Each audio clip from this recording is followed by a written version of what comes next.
Vi är på Arsenals träningsanläggning och här har vi John Cross, fotbollsskribent på Daily Mirror och författare till den hyllade boken Arsene Wenger, The Inside Story behind Arsenal under Arsene Wenger. John Cross, very welcome. Thank you. You've just listened to Arsene Wenger say that it's 1% chance that they'll buy someone today. You know, tell me what goes on inside the mind of Wenger. You know him better than anyone.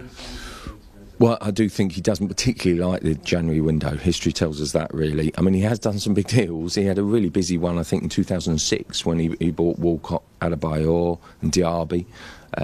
He did a really big one when he signed Arshavin, and so that was a big one in 2009. But generally, he doesn't really tend to kind of sort of panic with these ones. I was really surprised simply a few weeks ago when he said it will be a busy window for us, because I always felt that it wouldn't be, and I think it was just kind of frustrating the fans, teasing them a bit. And I think El Neni was always likely destined to be the only sort of kind of one of real first team significance. There'll be kind of a couple of sort of smaller ones, kids ones for the future, but generally I don't think he likes to do business.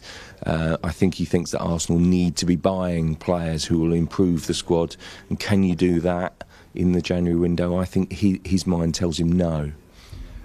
El Nani seems to be a man for the future more than someone who couldn't decide the title race at the moment. Cavani has been touted to a lot of clubs, United, Arsenal. Why do you think that Wenger isn't that interested in Cavani? Oh, because I think it's age. I think it's as simple as that. I think it also his contract situation is running down, but still PSG want an awful lot of money. But I think if he was available at a decent price, then I think Wenger would be interested. But again, it's age. I think age is a big issue always for Wenger in those. I think there's no doubt about it. In the past, he's been very sort of full of admiration for Cavani. But I just don't see that as a possibility this time. I think those sort of signings just not on his radar, not on his agenda. I mean, he said that he wouldn't say no to Messi if he knocked on his door at 6 o'clock today. What do you think about Ibrahimovic then, regarding his age? Do you think Wenger would ever say yes to him at this stage of his career? No, I don't think so. I think that he would feel that would be a slight against the players, just in his mind, that really signing a player like Ibrahimovic at the end of his career on huge money would really be a slight and sort of kind of almost demeaning towards the players within the squad already. So I think that's why he wouldn't do that. I mean, it's a great story, isn't it? Wenger, Arsenal and Ibrahimovic. The player was here. Wenger wanted him to take a trial, and then obviously he didn't want to take a trial, and it's fantastic to see a picture of Ibrahimovic in an Arsenal shirt. You wonder what might have been, but I do think that time is gone. Yeah, he famously said Zlatan Ibrahimovic doesn't do trials. Yeah, it's great. So if you go into the mind of Wenger and you get to decide who you would buy in this January window, what does Arsenal need to sort of win the title race? Oh, I think it's a holding midfield player. And I think it's interesting with El Neni, because I think El Neni has signed one for the future. But I think they'll lose 3 at the end of the season in terms of the midfield dynamics. So that's Rosicky, Arteta and Flamini go out.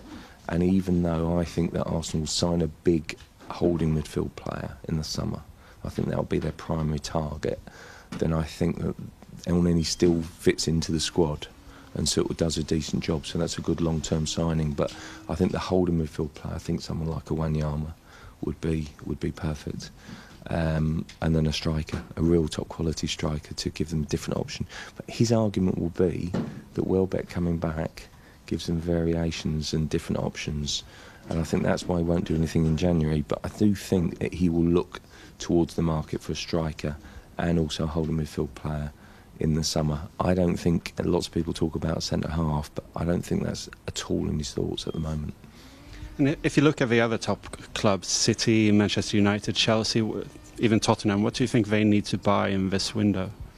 I don't think they'll. I mean, I think Tottenham could yet move in for Berahino, so I think that might be interesting, because I think if they feel that West Brom will sell, he's a player that they've coveted for a long time. But it'll be interesting to see whether West Brom sell or not. I think it's too late for really big deals. I think they might see some late loan, smaller ones for the future. But generally, I don't see, at this stage, you've got to have the groundwork laid out. I think Berahino is the last potential really big deal that can happen, because otherwise, if you haven't got the groundwork done, if you haven't got all the ducks in a row, then I don't think it can happen. And to the best of my knowledge, I don't think there's too many lined up apart from the ones that we know about already. How about Alex Teixeira to Liverpool? Do you think that's a possibility at all? Well, I would have thought that was more likely for the summer, simply because, again, it's the clock running down, and his price is astonishing, you know. I think it's basically, there's a couple of clubs in for him already. Unless anyone meets that buyout clause, then why would you do it at this stage? You don't need to if you know that more than one club's in for him. How surprised were you about John Terry's news yesterday? I mean, he's at the end of his career, but still, you know, he's a very experienced player. He could be useful for Chelsea. I mean, as Wenger said, teaching the young kids. I was really surprised, not just surprised because I thought he'd play on for another year.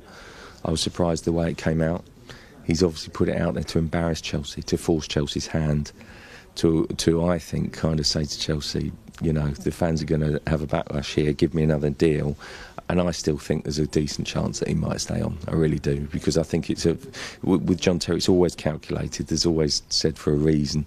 And I think John Terry's still so much to offer for Chelsea and for the Premier League. I still think he can play.